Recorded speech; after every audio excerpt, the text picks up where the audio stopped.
नमस्कार दोस्तों, मैं हूं सौरभ शर्मा। आप देख रहे हैं भारत 24। जो स्पेशल शख्स आज मेरे साथ मौजूद है, उन्होंने हमें सालों तक एंटरटेन किया है और 4 लाइनें लिखी है मैंने आज उनकी शख्सियत के तौर पे, और उम्मीद करता हूं कि आज मैं उनको अपनी उन लाइनों से एंटरटेन कर सकूं। सुरेंद्र सर, बहुत बहुत स्वागत है भारत 24 में। मैंने लिखा है सर आपके लिए, सुरेंद्र पाल का नाम है इतिहास की पहचान, माँ भारत की गूंज में बसती है उनकी शान, संवादों में था धर्म का गहरा एहसास, अभिनय में दिखता था युगों का विश्वास। बहुत खूबसूरत, बहुत अच्छा। सर उम्मीद बहुत करता हूं अच्छा, कि बहुत बहुत यही धन्यवाद। आपकी शख्सियत को बयां करती है सर। बहुत अच्छा, बहुत अच्छा। सर सबसे पहले सर, बहुत बहुत मुबारकबाद।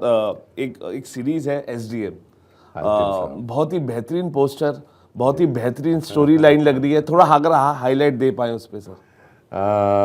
एसडीएम साहब जो है, मैं ये बोलना चाहूँगा इसके बारे में कि ये जो सीरियल है, जिस तरह आजकल आर्टिफिशियल चीज़ें ज़्यादा बन रही हैं, कंतारा टाइप की फिल्में ज़्यादा बन रही हैं, कहीं हॉरर फिल्में बहुत ज़्यादा बन रही हैं, उनके बीच में एक रियलिटी को छूती हुई, वास्तविकता को छूती हुई एक फिल्म है जो कि हमारे गांव में जो चीज़ें होती हैं, जैसा कि पंचायत एक फिल्म आई, फिर दुपहिया आई, जो बहुत चली और दर्शकों ने बहुत पसंद किया क्योंकि उसमें स्टोरी लाइन बड़ी अच्छी थी। और इसमें भी एसडीएम साहब जो शो बना है, वेब सीरीज बनी है, उसमें भी स्टोरी लाइन बहुत स्ट्रॉन्ग है, और जिसमें हमारे जो इसके कर्ता धर्ता हैं, जो इस कंपनी के कर्ता धर्ता हैं, हमारे पवन अरोड़ा जी, उन्होंने काफ़ी मेहनत की है इसकी स्टोरी लाइन को लेकर, और उन्होंने बहुत मेहनत करके इसकी स्टोरी को बनाया है, जो रियलिटी में जो कुछ होता है उसके बारे में इसको। और मुझे पूरी उम्मीद है कि सर इसको दर्शक बहुत पसंद करेंगे। मैं पूरी कहानी आपको अभी इसलिए नहीं बता सकता हूँ क्योंकि ये टेलीकास्ट होगा और उसका सस्पेंस पहले से नहीं दिखा देना चाहिए लोगों को, लेकिन ये ज़रूर है कि ये एक बहुत अच्छा धारावाहिक बना है और हमारे दर्शकों को बहुत अच्छा लगेगा, क्योंकि ये जो धारावाहिक है, क्योंकि दुनिया में अब लोगों को रियलिटी देखने का बहुत शौक है, they want to see the reality, क्या हो रहा है, सचमुच क्या हो रहा है। और इसमें बिल्कुल उसी तरह से कैरेक्टर दिखाए गए हैं कि क्या हो रहा है, कौन कर रहा है, जिस तरह करप्शन भी अगर फैल रहा है तो किस रूट से फैल रहा है, किसके द्वारा फैल रहा है, ये सारी चीज़ें। सर अभी हमने बहुत कंटेंट की हम बात करते हैं, अभी हम कह रहे हैं कंटेंट नहीं चल रहा क्योंकि उसके अंदर जमीनी तौर पे हम चीज़ों को नहीं दिखा रहे हैं। जो हीरोइज्म होता था, जो कहानी होती थी, मुझे लगता है कि एसडीएम साहब की जो कहानी है वो उन चीज़ों को दूर करेगी। जमीनी कहानी, अपनी कहानी, रिलेट करने वाली कहानी। बिल्कुल आपने सही कहा, बिल्कुल मैं वही बात आप कहना चाह रहा था, जो आपने ज़रा एलोबरेट करके थोड़ा सा बताया, उसको क्लियर किया, मेरे उस थॉट को आपने क्लियर किया। सर आपको लगता है कि कहानियाँ इसलिए नहीं चल रही है क्योंकि कॉर्पोरेट बहुत हो गया है हमारा बिजनेस, हम कॉर्पोरेट की तरफ ज़्यादा भाग रहे हैं, ऑडियंस की तरफ कम भाग रहे हैं। पहले ऑडियंस के लिए फिल्म बनाई जाती थी, अब कॉर्पोरेट्स के लिए बनाई जा रही है। और मुझे लगता है एसडीएम एक ऐसी सीरीज़ है जो हमारे ऑडियंस के लिए बनाई गई है, अपने के लिए बनाई गई है।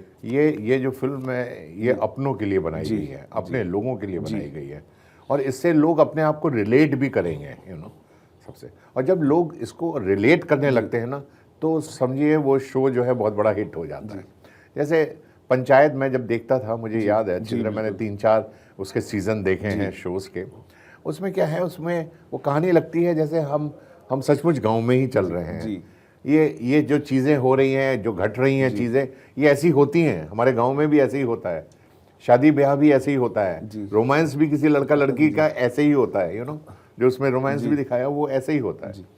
तो ऐसी चीज़ें अब दर्शक हमारे बहुत पसंद करते हैं, क्योंकि कहीं ना कहीं हम लोग बहुत ज़्यादा ढाक ढूक वेस्टर्न कल्चर को बहुत ज़्यादा अडॉप्ट करते चले जा रहे हैं। हम अपना इंडियन कल्चर, अपनी संस्कृति को भूलते चले जा रहे हैं, और अपनी संस्कृति जहाँ भी दिखेगी और अपना कल्चर दिखेगा तो लोग उसको बहुत पसंद सर करेंगे। कहाँ शूटिंग हुई, अगर आप थोड़ा बता पाए? इसकी एसडीएम साहब की शूटिंग ज़्यादातर जो है वो जयपुर में हुई है। जयपुर के पास एक गांव है जहोटा जहोटा करके गांव है, उस गांव में बहुत शूटिंग हुई है, इन्होंने किया है।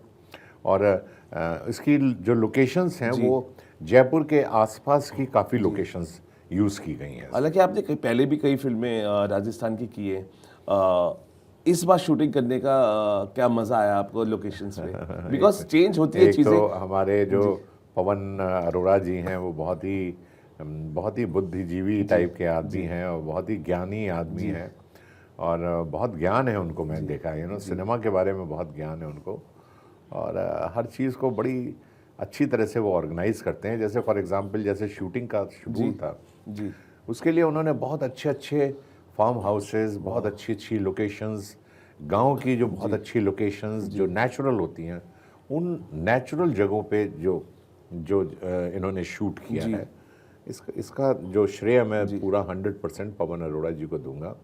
हमारे डायरेक्टर राजेंद्र गुप्ता जी और मीनाक्षी शर्मा बहुत ही सुलझे हुए दिमाग के डायरेक्टर्स हैं हमारे, जिन्होंने बहुत अच्छा कार्य किया। एक सरप्राइज पैकेट इस फिल्म के अंदर ये है कि जो कलाकार ये जो लोकल थे अपने मैं राजस्थान, वही पूछना था कि इसमें लोकल हमें लोकल टैलेंट भी देखने को मिलेगा। जो लोकल कलाकार थे उन्होंने बहुत बढ़िया काम किया, बहुत नेचुरल और स्वाभाविक। जैसे एक गांव वाला होता है वो गांव वाला किस तरह बैठेगा, किस तरह उठेगा और किस तरह से उसकी घर की समस्या है, वो किस तरह से परेशान होके नहर के किनारे जाके बैठ जाएगा या पेड़ के किनारे बैठा होगा, तो वो सब चीज़ें जो है हमारे दिल को छूती हैं। सर हमेशा से राजस्थान आपके दिल के बहुत करीब रहा है, आपने पहले भी फिल्में की जी, और सुना है मैंने कि आपने सिर्फ 1 रुपए में वो चीज़ें की। नहीं, इसमें कोई शक नहीं, राजस्थान का मेरे दिल के बहुत करीब है और राजस्थान की जो आन बान शान का प्रतीक है ये राज्य जो है मेरे लिए। और हमारे फोर फादर्स राजस्थान से बिलोंग करते थे जी और राजस्थान की जो लोकेशंस हैं सर वो मास्टरपीस हैं, टू गुड है। मुझे याद है मैं 85 में यहाँ जब आया था, 85 में गुलामी फिल्म की शूटिंग करनी जिसमें धर्मेंद्र जी के साथ आने का मुझे सौभाग्य प्राप्त हुआ था। जेपी दत्ता डायरेक्टर थे जी। बहुत ही खूबसूरत फिल्म बनी थी और उससे भी ज़्यादा खूबसूरत जो था उस फिल्म का लोकेशन थी, रियलिटी थी और उसके जो लोगों को जो कॉस्ट्यूम्स वगैरह भी बनाए गए थे वो ऐसा लगता था, दो पल को लिए हमें महसूस होता था कि हम उसी जगह पे खड़े हुए हैं। सर ये भी सच है कि आपने इससे पहले जब राजस्थानी फिल्में की उसके लिए सिर्फ 1 रुपया चार्ज किया आपने, क्योंकि दिल का जो इमोशंस था और दिल का जो एक कोने में छुपा रहता है, वो मैं आज वो जज्बात आपसे जानना चाहूँगा। वो 1 रुपये वाली जो फिल्में आपने की वो सिर्फ पैसा नहीं था, वो एक जज्बात होते हैं, एक इमोशंस होते हैं जो मुझे लगता है कि सबसे पहले समझनी चाहिए।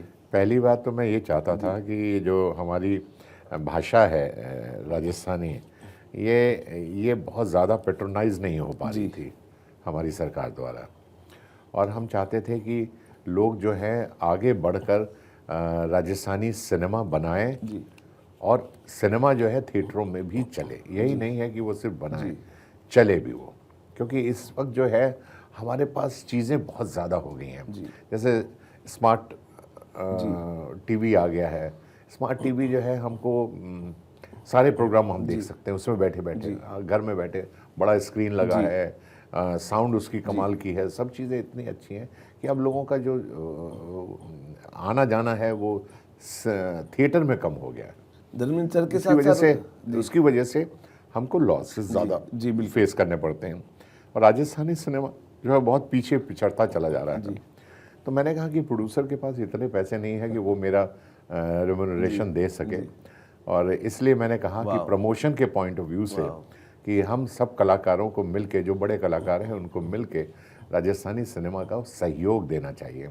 तो मैंने उनको सहयोग दिया था कि ताकि सिनेमा के अंदर अच्छे चेहरे, बड़े चेहरे, नोन एक्टर्स काम करें ताकि सिनेमा का स्तर जो है थोड़ा ऊपर उठे और ज़्यादा से ज़्यादा हम दर्शक तक पहुँचें। सर और कौन कौन से सौभाग्य प्राप्त हुए फिल्म शूट करने के धर्मेंद्र सर के अलावा राजस्थान में? हाँ, राजस्थान में तो राजस्थान का भोजन की तो जितनी तारीफ करूं वो कम है जी। दाल बाटी चूरमा की जितनी तारीफ करूं कम है। और धर्म जी के साथ तो जब मैं रहता था और जब उनके साथ बैठता था तो वो गांव के किसी भी आदमी को पकड़ लेते थे और उससे कहते थे भाई तू हमारे लिए बाजरे की रोटी लेकर आ और लहसुन का साग लेकर आ और मूली ला तू और ये ला और देसी चीज़ें जोड़ के वो उसी लहसुन के साथ चटनी के साथ वो लगा लगा के रोटी को खाते थे और बड़ा एंजॉय और आनंद आता था। धर्म जी की तो बात ही अलग निराली है। मैं जब उनको देखता था तो हमेशा ये सोचता था सौरभ कि आदमी इतना खूबसूरत भी हो सकता था। जब उनको रियल लाइफ में देखता था, जब वो चल कर आ रहे होते और वो एक हैंडसम आदमी ही नहीं था, एक अच्छा कलाकार ही नहीं था, वो एक इंसान बहुत अच्छे थे, बहुत उम्दा इंसान, बहुत प्यार करने वाले, लोगों को प्यार करने वाले। मैं उनके साथ ट्रैवल कर रहा था, मुझे याद है फतेहपुर शेखावटी, रास्ते में रोक दिया, एक गांव का छोटा सा घर था, उसके आगे रोक ली गाड़ी। मैंने कहा यहाँ क्या है? बोले यहाँ मेरा ताऊ रहता है। मैंने कहा ताऊ? बोले हाँ। तो जो बाहर से खड़े होकर चिल्लाने लगे, ओए ताऊ, ओ बाहर आ ताऊ, ओ दाऊ। आदमी निकल कर आया, वो धर्म जी को नमस्ते किया, उसने प्रणाम किया, धर्म जी ने उसको गले लगा लिया। फिर वो गुड़ लाया, रोटी लाया और पानी लाया लोटे में भर के, गरीब आदमी। धर्म जी ने उसके हाथ से भी रोटी लेके और गुड़ के साथ खाई। ये ग्रेटनेस है उस आदमी की। आजकल के कलाकार जो हैं बाउंसर के साथ चलते हैं, 10 बाउंसर चलेंगे, वो उनको बचाते हुए चलेंगे, वो करेंगे। वो धर्म जी अकेले चलते थे, मस्त मौला आदमी। तो न भूतो न भविष्य, न ऐसा कलाकार हुआ है ना होगा, मुझे नहीं लगता। सर यूपी में मैं उस शख्स की बात कर रहा हूँ जो डीएसपी थे, उनका नाम था दशरथ सिंह। दशरथ सिंह, मैं वालिद साहब की बात कर रहा हूँ सर, मैं वालिद साहब की बात कर रहा हूँ। हाँ, वालिद साहब जी, उन्हीं की बता रहा हूँ मैं। और क्योंकि वो हमेशा चाहते थे, क्योंकि आपका पूरा परिवार या तो पुलिस महकमे में है या जवान फोर्सेस में है, आर्मी में है, तो सिनेमा में जाना आसान नहीं रहा होगा, बिकॉज मैंने जहाँ तक मुझे पता है उनको पसंद नहीं था कि आप वहाँ जाएं। बिल्कुल नहीं था। कितना मुश्किल उस जमाने में रहा, बिकॉज अपने उनको समझाना, उस पल को समझाना, क्योंकि आज भी वो वक्त है जब आदमी नहीं समझता है। कई कहते हैं कि वो हमें पेरेंट्स नहीं चाहते एकेडमिक्स में जाए, लेकिन आपके लिए उस वक्त में समझाना वालिद साहब को कितना टफ रहा? नहीं, फादर तो मेरे बिल्कुल भी फेवर में नहीं थे कि हम फिल्म लाइन में जाएं, क्योंकि उन्होंने कहानियाँ ऐसी ऐसी सुन रखी थी। फलाने का बेटा गया, वो लाखों रुपया बर्बाद करके आ गया, वो गया, वो भी बर्बाद करके आ गया। तो उनको निगेटिवनेस ज़्यादा दिखती थी और पॉजिटिवनेस कुछ नहीं दिखती थी। लेकिन हम जो यंग जनरेशन थे, हमको पॉजिटिवनेस ज़्यादा दिखती थी, नेगेटिवनेस कम दिखती थी। बिल्कुल। हमारे फादर तो एग्जाम्पल देते थे, और वो पैसा वो लूट लिया, वो उन्हें लगता था बम्बई में सिर्फ चीटर लोग रहते हैं। असल बात यह है कि जहाँ भी आप स्ट्रगल करने जाते हैं, वहाँ थोड़ी बहुत तो आपको परेशानी उठानी पड़ती है। और हमने भी एक बीड़ा उठाया था कि जीवन में जो भी काम करेंगे, बिल्कुल वो ऐसा करेंगे कि दुनिया देखे एक बार और कहे कि हाँ भाई, इस आदमी में दम है। हम तो पूना फिल्म इंस्टीट्यूट से भी रिजेक्ट हो गए थे, हम तो एनएसडी से भी रिजेक्ट हो गए थे। हम तो दोनों जगह से रिजेक्ट होने के बावजूद भी हम अपनी हिम्मत नहीं हारा, क्योंकि ईश्वर को कहीं हमें और जगह पे जाके बैठाना था। बिल्कुल। तो इसलिए हमें कोई डर नहीं था, भय नहीं था किसी भी चीज़ का। ईश्वर ने हमारे लिए कोई और जगह बना रखी थी। उसने बोला तुम आओ, फिल्म लाइन में स्ट्रगल करो, फिर मैं तुम्हें दूसरी जगह देता हूँ, अच्छी वाली, बड़ी वाली, जहाँ कोई नहीं पहुँच सकता है। बिल्कुल। ये इंस्टीट्यूट वगैरह आपको हेल्प ज़रूर करते हैं, लेकिन आपके करियर बनाने में कोई बहुत बड़ा उनका वो नहीं है रोल। आपको एक अच्छा कलाकार बना सकते हैं। तो इसलिए अब वही बात कही जाती है कि आपको अच्छा गुरु चाहिए, आपके अंदर भूख होनी चाहिए। तो कहते हैं पहले भूख होनी चाहिए, इसलिए गुरु तभी सिखा पाता है आपको। सर एक इलम भी रहा जिंदगी में। एक भोजपुरी फिल्म थी जिसमें माधुरी के साथ लीड करने वाले थे। कौन सी? एक भोजपुरी फिल्म थी जिसके अंदर माधुरी दीक्षित का लीड होने वाले थे, वो नहीं हो पाई। अबोध की हीरोइन थी जी माधुरी दीक्षित उन दिनों। जी। अबोध फिल्म चली नहीं थी, बहुत अच्छी नहीं, राजश्री की थी जी। तो वो जेबी नगर में रहती थी, वहीं पे था जी। तो हमारे प्रोड्यूसर ने बोला कि उसने बोला कि चलो मैं आपको एक अच्छी लड़की है जो फ्लॉप हो गई है राजश्री से, उसमें चलते हैं। हम गए उसके, तो बातचीत हो गई, सारी चीज़ डन हो गई हमारी। पिक्चर का नाम था गंगा की बेटी। जी जी बिल्कुल। और माधुरी दीक्षित फाइनल हो गई। फाइनल हम लोग आए, फाइनेंसर को बोला, फाइनेंसर बोला भाई मैं, वो मुझे 51,000 रुपीज़ दे रहा था। ये बात कर रहा हूँ मैं आपसे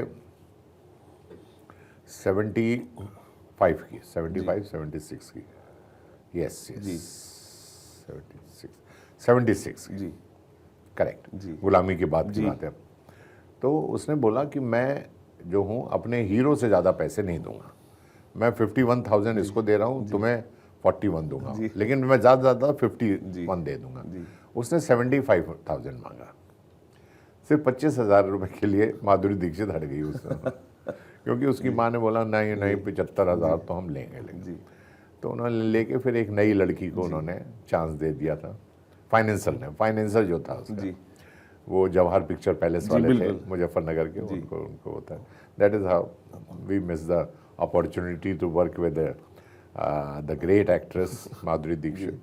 सर एक जो चीज़ पता है, किल्विश का जो किरदार है वो सबको पता है, हमारे दिल में बसा हुआ है, अंधेरा कायम रहे। अंधेरा आपने खुद 15 दिनों तक एक कमरे में अंधेरा कायम रखा था उस चीज़ के लिए, कितना मुश्किल था वो वक्त, क्योंकि एक कमरे में बिना लाइट के अंधेरे में रहना उस किरदार के लिए एक उसका फील पैदा करना कलाकार के तौर पर वो बहुत ज़रूरी था।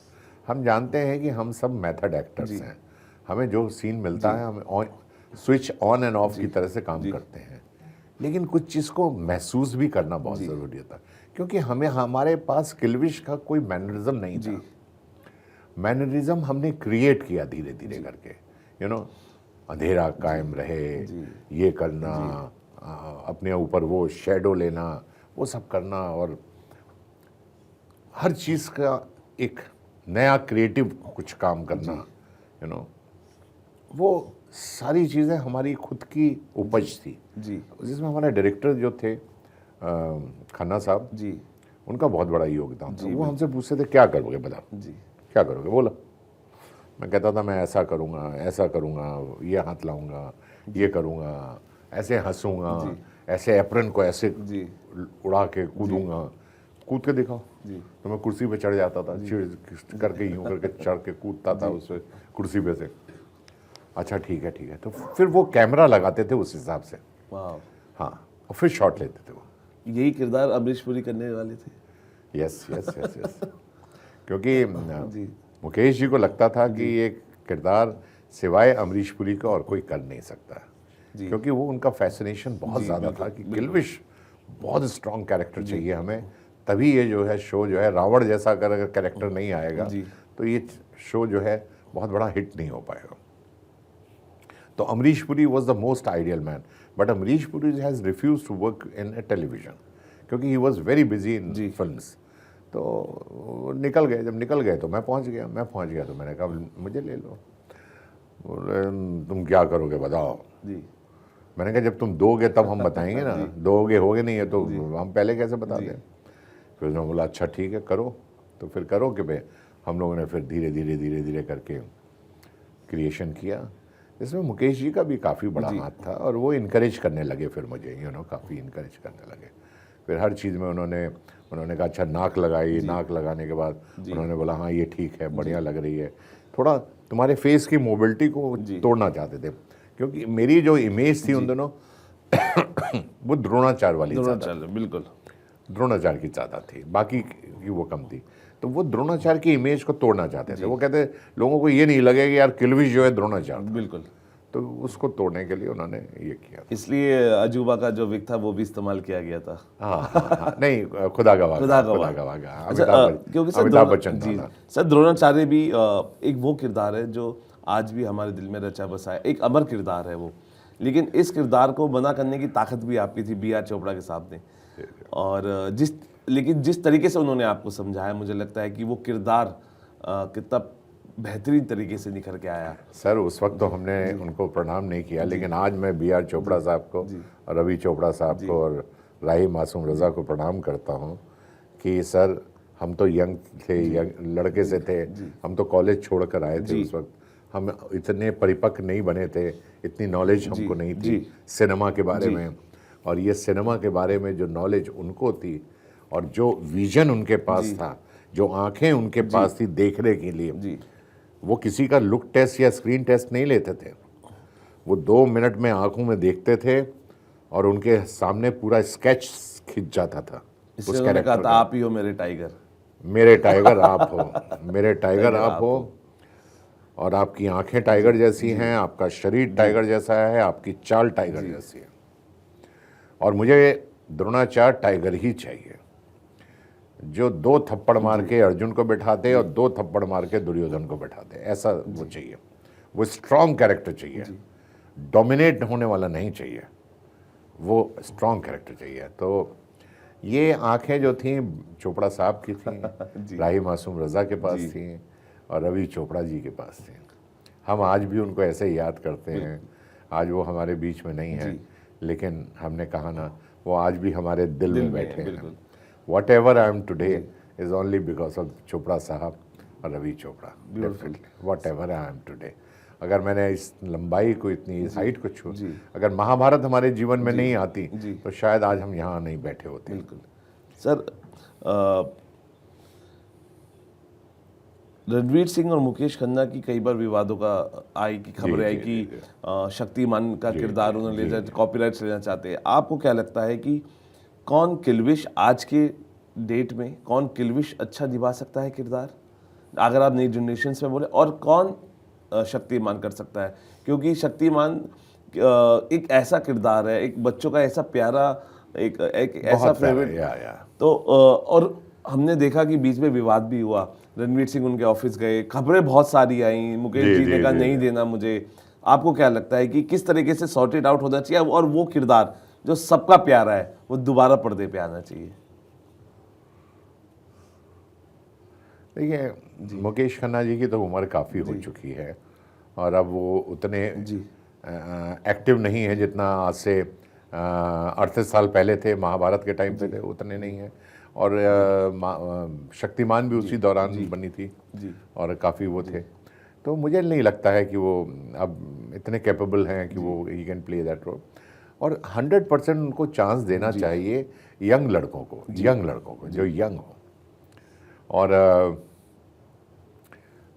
एक बात मैं बता दूं सौरभ, देखो, किल्विश अगर कोई प्ले कर सकता है तो वो सिर्फ मैं ही कर सकता हूं, और कोई नहीं कर सकता।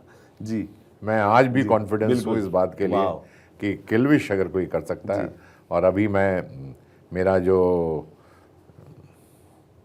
झुकाव है वो फिल्मों की तरफ अब बढ़ रहा है। अब मैं टेलीविज़न कम कर रहा हूँ, ना के बराबर कर रहा हूँ, और अब मैं फिल्मों की तरफ बढ़ रहा हूँ। तो सबसे पहली फिल्म जो मैंने अभी साइन की है वो संदीप रेड्डी बंगा जी की, हाँ, जिन्होंने एनिमल बनाई थी। बिल्कुल बिल्कुल। उनका एक स्पिरिट बन रही है, और जो काफ़ी बड़े स्केल पे बन रही है, और उसकी शूटिंग 15 तारीख से मैं दिल्ली में करने जा रहा हूँ। उसके बाद एक प्रशांत नंदा हैं, उड़ीसा के बहुत बड़े डायरेक्टर हैं, बहुत, जिन्होंने आज तक जितनी भी हिंदी फिल्म भी बनाई, नैया और पहेली बनाई थी, जिसमें उन्होंने अरुण गोविल जी को ब्रेक दिया था, उसी में उनकी फिल्म कर रहा हूँ, बहुत बड़े स्केल पे बन रही है। उसका नाम है जय जगन्नाथ। उसमें राजा का एक रोल कर रहा हूँ, वो है। और एक सीरियल मेरा चल रहा है, देवांश की प्रेम कथा, DD1 पे है, 9 बजे आता है, देवांश की प्रेम कथा, वो चल रहा है। और SDM साहब जो है वो बन के तैयार हो गया, और उसका पार्ट 2 जो है वो शुरू होने वाला है बहुत जल्दी, और वो भी मैं करूँगा अगर पवन जी ने चाहा तो, क्योंकि पवन जी बहुत बढ़िया आदमी है, बहुत अच्छे आदमी हैं, और उनके साथ बड़ा अच्छा समय बीता मेरा भी, जब भी जो उन्होंने, और बहुत हेल्पफुल आदमी है, बहुत मददगार आदमी है। जब कोई आदमी मैं देखा है उनके दरवाजे पहुंच जाता है किसी भी तरह की सहायता लेने के लिए, तो वो उसकी तुरंत मदद करते हैं, मैं देखा है उनका। That way also he is very nice. और एक शो करने जा रहा हूँ लखनऊ, अभी 1 मार्च से शूट शुरू होगा उसका। एक वेब सीरीज़ है, वो भी गांव की बैकग्राउंड के ऊपर है। अब देखिए वो कैसा बनता है, अच्छा बनता है, खराब बनता है, अभी तो उसकी शूटिंग करनी है हमने जी। तो इस तरह हमारा जो झुकाव है वो वेब सीरीज और फिल्म की तरफ बढ़ रहा है। बिल्कुल सर, थोड़ा सा बस उस तरफ, थोड़ा सा बस ऐसे, बस बिल्कुल आप थोड़ा सा, क्योंकि आप बिल्कुल इधर हो गए थे। अब सही है टीम? ठीक है ठीक है ठीक है ठीक है ठीक है सर। आपको क्या लगता है, because the way you have created a magic through Mahabharat, अभी माइथोलॉजिकल शोज आते हैं और आदि पुरुष आई, बहुत कंट्रोवर्सी जी हुई। जी जी जी। आपको लगता है कि बहुत हर किसी के बस की बात नहीं है ये किरदारों को लाना पड़ता है, क्योंकि वो दिल के बहुत करीब है, लोगों ने इतना देखा है उनको, लोगों ने पूजा भी है उनको। किस तरीके से आपको लगता है कि दिशा और दशा को समझना चाहिए जब आप ऐसे किरदार लाए? सौरभ, बहुत अच्छी बात कही आपने।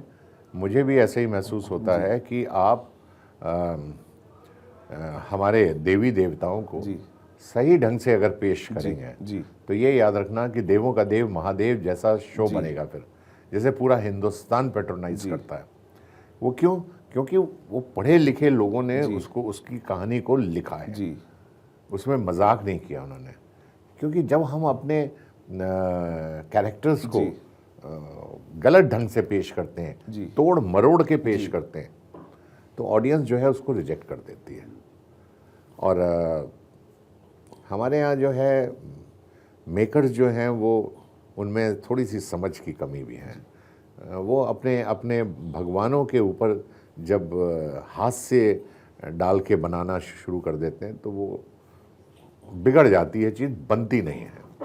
तो मेरा कहने का अर्थ ये है कि जिस तरह B.R. चोपड़ा जैसे लोगों ने महाभारत बनाई, आज भी आप बैठ के देख लीजिए घर में, आज भी आपको अच्छा लगेगा। बिल्कुल। रामायण बनाई रामानंद सागर ने, बहुत अच्छी बनाई। चाणक्य बनाया डॉक्टर चंद्र प्रकाश जी ने, बहुत बढ़िया बनाया। देवों का देव महादेव बना, इतिहास लिख दिया उसने। आज अभी तक स्टार भारत के ऊपर वो शो चलता है, आज भी चलता है, अभी तक डिसकंटिन्यू नहीं हुआ। यही एक शो था जब कोरोना के टाइम पे दोनों चैनल पे चलता था, स्टार प्लस पे भी चलता था, यहाँ बहुत देखा भी गया सर, बहुत देखा भी गया सर। लेकिन कोरोना के टाइम पे मेरे सारे शो चल रहे थे। मेरा शक्तिमान चल रहा था, मेरा महाभारत चल रहा था, सब चल रहे थे। सर आपको लगता है कि एक चेंज जो मैंने देखा है, जो सबने देखा, जो ऑडियंस से भी देखा है, आज का जो कलाकार है वो किरदार को आपके हिसाब से जी रहा है या सिर्फ निभा रहा है? नहीं, मैं ये नहीं कहूँगा।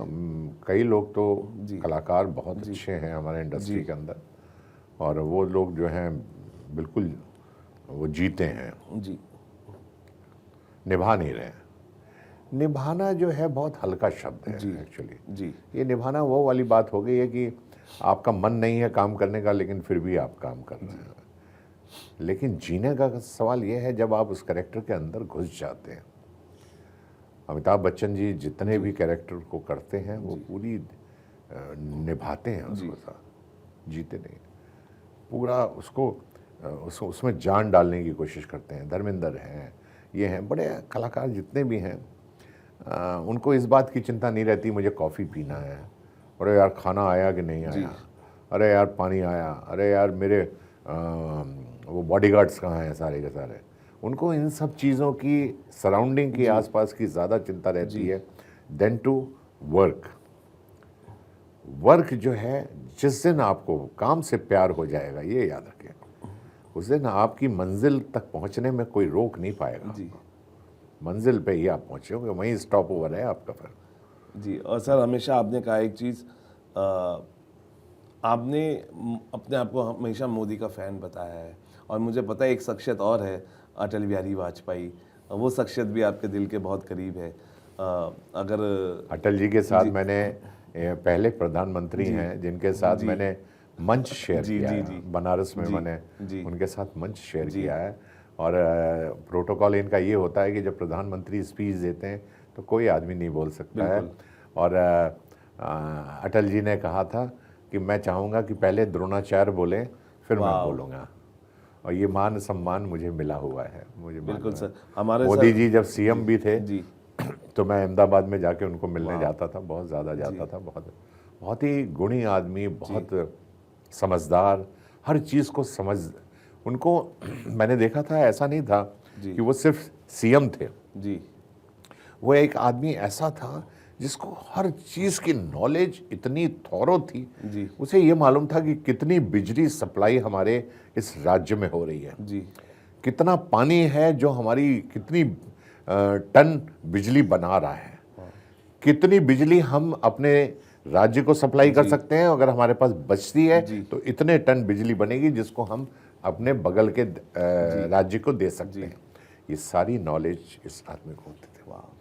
मोदी जी जैसा ना प्रधानमंत्री इस देश को मिला है न मिलेगा, न भूतो न भविष्य, ऐसा आदमी भगवान की देन है। ये तो मैं कहूँगा कि ये ऐसा मिरेकल जो हमारे देश को मिला है, ऐसा हीरा आदमी, हीरा भी नहीं है ये, बल्कि ऐसा कोहिनूर इस देश को मिला है कि हम भाग्यशाली हैं कि हम उस युग में हैं जिस युग में मोदी जी प्राइम मिनिस्टर हैं इस देश के। सर आखिरी दो सवाल। आपने हमेशा आतंकवाद पे भी खुल के बोला कि हमें उन गद्दारों से बच के रहना चाहिए जो छिपके बैठे हैं।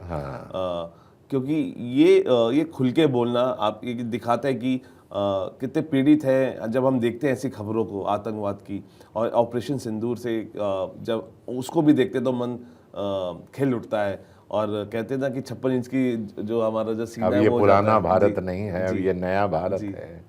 दूसरी बात, आतंकवाद के लिए मैं ये इतना ही कहूँगा कि हमें पाकिस्तान से कोई डर नहीं है और डरना चाहिए भी नहीं हमें। हम इतने सक्षम और मजबूत हैं कि पाकिस्तान हमारी तरफ आंख उठा के भी नहीं देख सकता है। जी लेकिन सबसे बड़ा दुर्भाग्य है इस देश का जी कि हमारे इस देश में किल्विश ज़्यादा है, इस देश में जयचंद ज़्यादा है, इस देश में रावण ज़्यादा है, जो देश का खाते हैं और देश के अगेंस्ट में ही बोलते हैं। बहुत सारी विपक्ष की पार्टियां भी ऐसी हैं जो जब आज पूरे वर्ल्ड में के लोग जो हैं हमारे देश में इकट्ठा होकर उस चीज़ को प्रोत्साहन देने के लिए आए हैं, तब हमारे 10-15 विपक्ष के जो वो हैं अपनी शर्ट उतार के प्रोटेस्ट कर रहे हैं। ये दुर्भाग्य है देश का। उसमें हम ये कहते हैं अपोजिशन कोई बुरी पार्टी नहीं है, अच्छी है जी। उनको सहयोग देना चाहिए, जैसे अटल बिहारी वाजपेयी देते थे। बिल्कुल। कांग्रेस कोई अच्छा कार्य करती थी तो वो बोलते थे हाँ ये this is right way, this is the correct way. और मोदी जी ने देश की कायाकल्प की है सर। 10 साल में हमने प्रोग्रेस देखी है। हमने देखी हमारे सारी मेट्रो बन गई हैं, हमारे सपोर्टिंग रोड बन गई है बम्बई शहर में। हमारा बम्बई शहर चर्च गेट जो हम जाते थे 2-2 घंटे में पहुंचते थे, आज आधे घंटे में हम घर पहुंच जाते हैं जाके। ऐसा लगता है हम फॉरेन में खड़े हुए हैं, हमें लगता ही नहीं हम बॉम्बे में खड़े हैं। इतना खूबसूरत, इतना वो सारे हाईवे जितने भी कनेक्टिविटी हाईवे की है वो सारी देखिए कितना अच्छा है। तो Modi ji has done the बहुत काम किया है इसने। और ऐसा प्रधानमंत्री न भूतो न भविष्य, ऐसा हमें न मिला है न मिलेगा। और हम तो योगी जी को और हम अपने मोदी जी को, अमित शाह जी को सलूट करते हैं। सर आखिरी सवाल, जेएनयू विवाद पे भी आपने हमेशा बोला है, आपको क्यों लगता है कि हर बार विवाद वहीं से पनपता है? और जिस तरीके से अभी नारे भी लगे, डीयू में भी आपने देखी होगी नारे लगाए गए, तो क्यों ऐसा, क्या आपको लगता है कि एक ऐसा गढ़ बन गया है जहाँ से विवाद खड़े हो रहे हैं?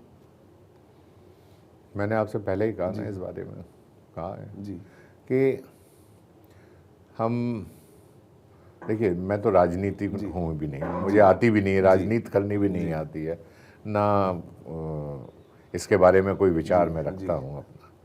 लेकिन मैं इतना ज़रूर जानता हूँ कि जो देश हित के बारे में बात करेगा, बिल्कुल मैं उस पार्टी का साथ ज़रूर दूँगा।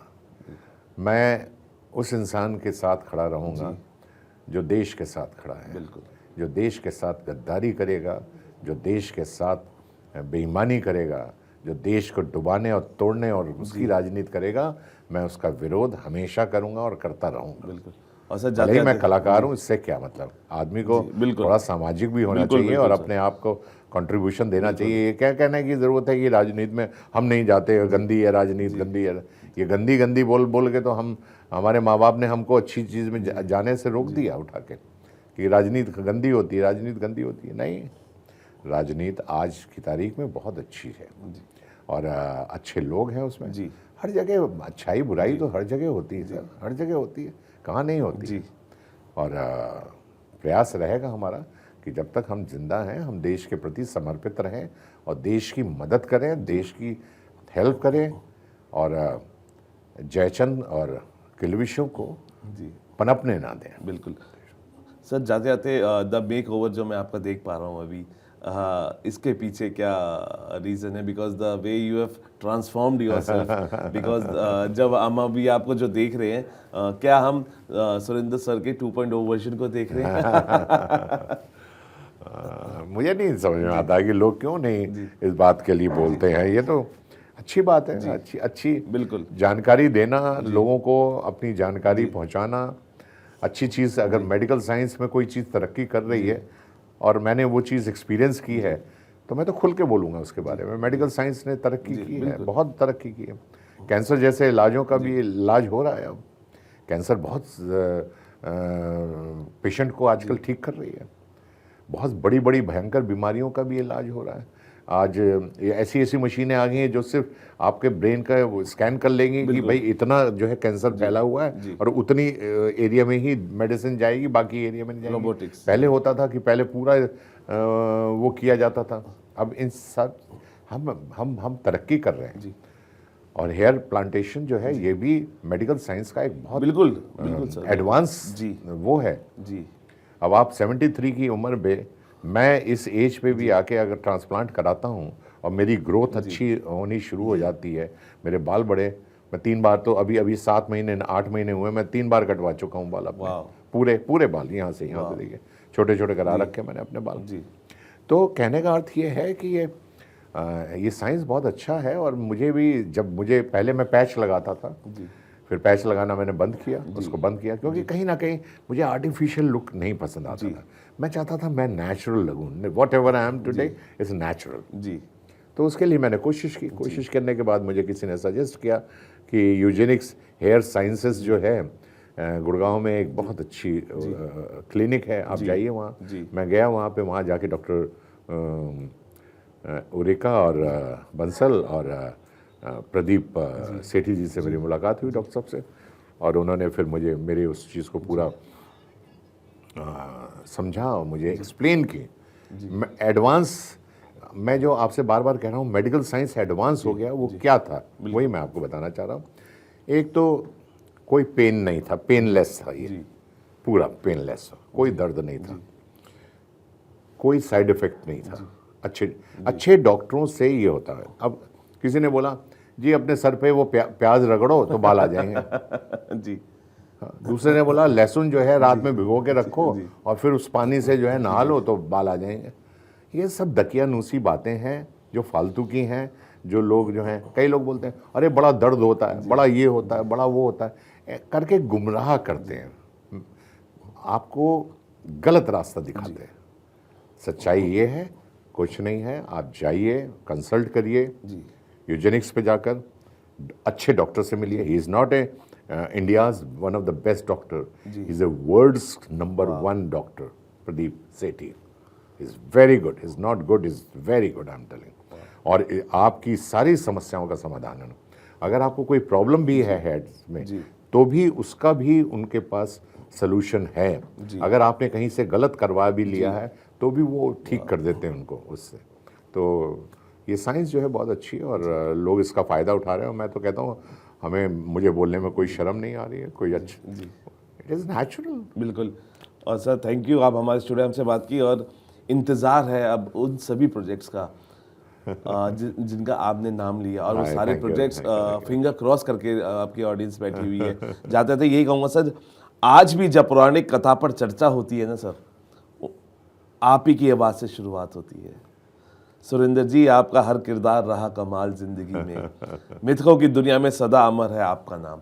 Thank you so much. और मैं ये कहूँगा कि इस नाम की गूंज और लाउड होगी, क्योंकि जो किरदार है वो बहुत इंटरेस्टिंग होने वाले हैं। बड़ी फिल्में हैं, बड़ी सीरीज हैं, उनमें से एक है SDM साहब, बहुत ही इंटरेस्टिंग किरदार है, कंटेंट बहुत अच्छा है। यस यस यस, आपसे, आपको वो कंटेंट आपसे जुड़ेगा। जयपुर की शूटिंग है, और जयपुर आपको पता है कितना खूबसूरत है। उस खूबसूरत लोकेशंस पे जब एक खूबसूरत किरदार आएगा तो आप समझते हैं कमाल धमाल और बेमिसाल होगा। फिलहाल अभी के लिए इतना ही। आप बने रहिए भारत 24 के साथ।